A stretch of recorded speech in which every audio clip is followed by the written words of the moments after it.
আল্লাহ আমার গর্ভে যদি সন্তান দিতেন, আমার স্বামী আরেকটা রমণীর সাথে আলাদা ঘরে থাকতো না, আমি কেমনে সহ্য করতাম গো। আমি মহিলার কাছে আর ভালো লাগে না।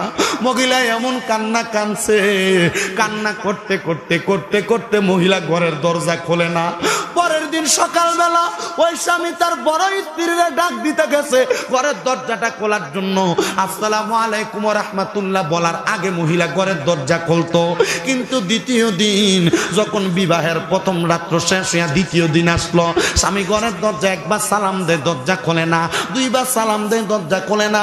তিনবার সালাম দেয়, দরজা খোলে না। স্বামী এবার দরজার মধ্যে আঘাত করলেন। আঘাত করার পরে দেখতেছে দরজাটা নিজে নিজে খুলে গেছে।